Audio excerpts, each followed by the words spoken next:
Back here in the Metro, the Environmental Health Department is advising the public about a new breed of mosquito. They say it is increasing in population year after year in Bernalillo County.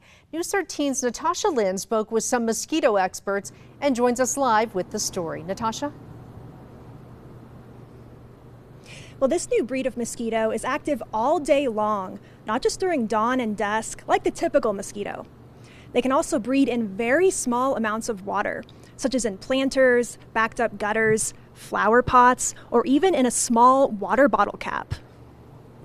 They're very sneaky biters, and they bite during daylight hours. They don't actually prefer evening like many mosquitoes do. This breed of mosquitoes migrated from Mexico to Albuquerque in 2018. Since then, they have multiplied in volume each year and learned how to adapt with minimal water and low humidity. It's called Aedes aegypti. It's expanded in its range and it's also intensified in its activity, and it has adapted over many years where it just prefers to be very close to humans. Humans are a preferred host. These mosquitoes are resistant to many types of insect repellent, and due to their adaptability, can breed just about anywhere. So if you're seeing them in your backyard, they're probably breeding someplace within the immediate, like either your yard or the immediate neighbor's yards. They don't tend to fly very far looking for their hosts. Mosquito season in Albuquerque runs from May through October. So it's really important for people to check their yards for standing water, especially after these monsoon rainstorms. So any small pocket of water, just dump that out.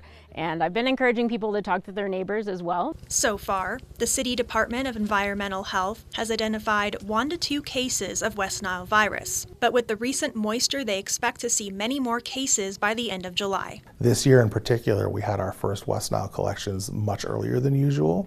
And now we're getting a fairly healthy amount of rain, so we do expect that we're going to get several cases later on in the season. They've collected several thousand mosquitoes so far this season. They test a sample of those weekly to determine the species and any viruses they may carry. By the end of the season, they usually collect between 20 and 30,000. Typically, we very seldom saw a lot of mosquito activity outside of the bosque.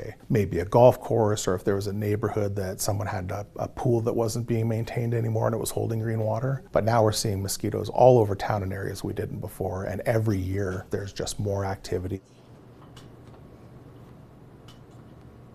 The department is urging residents to check their yards and their balconies for dog water bowls and really any residual water running off from plants to really cut down on that mosquito breeding ground. Reporting live in Albuquerque, I'm Natasha Lynn. Back to you. All right, thank you, Natasha. City officials also asked residents in Albuquerque to call 311 to report a mosquito concern.